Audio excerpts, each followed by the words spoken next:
заместник областен управителю на Плевенска област, уважаеми господин Петър Ангелов, зам.кмет на град Белене, скъпи господин Александър Йорданов, професор доктор Пламен Павлов, благоговейни отец Трайчо, драги отец Кортезе.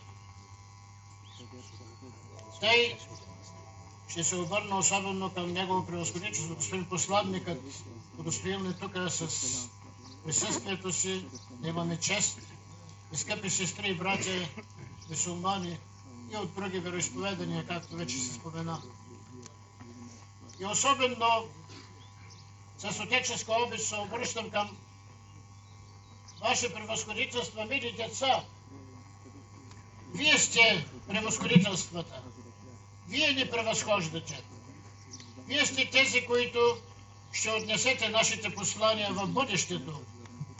И дано вашите родители да ви напомнят и да ви разясняват смисълът, защо тук сме се събрали. Защото ние не сме на тържество, ние не сме на пикник, ние не сме на каквито и да било увеселение, а ние сме на едно скръбно поклонение.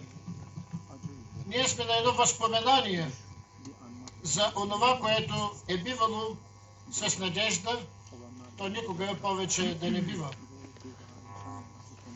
Събрали се тук ние най-вече като вярващи хора, а такива трябва да бъдем задължително, е добре да съберем небето и земята в молитва. Защото молитвата е тази, която събира тези, които са пред Божия престол, отишли се от нас, и ние, които сме тук с воинствуващата църква за доброто, с нашите различни произходи, но все за доброто. В името на любовта, защото любовта не завижда, любовта не се превъзнася, любовта не се гордее, зло не мисли, на неправда се не радва, а се радва на истина. Ето, ние тук сме истината, в молитвичка да отправим истинско прошение от името на наши приятели, близки и особено да молим Господ да чува нашите прошения за упокоение душите на онези, които са се отишли от нас, и за добра памет и поменуване в смисъл, в отговорност на всички тук живите, и тях, и бъдещето, които са пък православни, се осъняваме с честният кръст и казваме: благословена Бог наш всегда и присно и във веки веков. Амин. Слава Тебе, Боже наш, слава Тебе, Царю небесни, утешителю души истини, и же вездевши и все изпълняй съкровища благих и жизни. Подателю приди и всели се в них, очисти от всякия скверни, спаси блаже душа наша. Свети Боже, свети и крепки, свети безсмертни, помилуй нас. Свети Боже, свети и крепки, свети безсмертни, помилуй нас. Свети Боже, свети и крепки, свети безсмертни, помилуй нас. Отче наш, ти, който са небесата, да сти Твоето име, да бъде Твоята воля, както на небето, така и на земята. Насъждани хляб дай ни днес и ни прости греховете, както ние прощаваме на нашите длъжници. Не ни веди в изкушение, но избави ни от лукавия. Защото, Господи, Твое е царството и силата и славата на Отца и Сина и Святаго Духа, сега и винаги, и във веки веков. Амин. Спасителю, Спасителю, упокоиш духовете на починалите и измъченици, праведници, душите на Твоите раби, като ги запазваш от блаженният живот, който и от Тебе, човеколюбче. Господи, упокой в Твоето покоище, дето почиват всички Твои свети и душите на Твоите раби, преминали, живяли и мъчени тук, понеже Ти си единствен човеколюбец.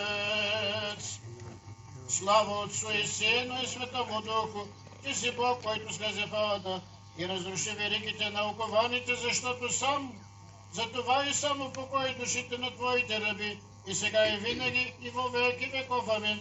Единствено чиста и непорочна Дево, която се родила безсеменно Бога, моли да се спасят душите им.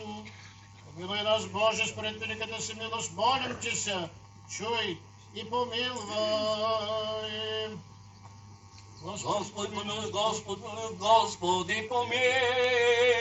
Още се молим за упокой душите на починалите, убиените, чеда тук, пострадалите, и за да им се прости всяко волно и неволно прегрешение. Господи помилуй, Господи помилуй, Господи помилуй. За да всили Господ в душите им там, където почиват праведниците. Божията милост, Царството небесно и прощение на греховете им, да изпросим от Христа безсмъртния Цар и наш Бог. Господи помилуй. Боже на духовете и на всяка плът, който потъпка смъртта, засипа дявола, подари живот на този свят. Сам Ти, Господи, упокой душите на Твоите раби, починали, мъчени, убиени, пострадали. Упокой, Господи, душите им в място светло, място злашно, място прохладно, ето няма никаква болка, скръпна знижка. Всяко съгрешение, сторено с думи, мисъл или дело. Прости като благ и човеколюбив Бог, тъй като няма човек, който да живее да не се греши. Величен Ти, Господи, си без грях, Твоята правда е правда вечна и Твоето слово истина. Господу, помолим се. Господи помилуй. Защото Ти си възкресението, живота Ти, покоят на почине Твои раби, които днеска споменаваме тук, Христа Боже наш. И знаете, Бог правяме слава, бедълчане Твоя Отец, Христия Пастор, Дух сега и винаги и във веки веков. Амин.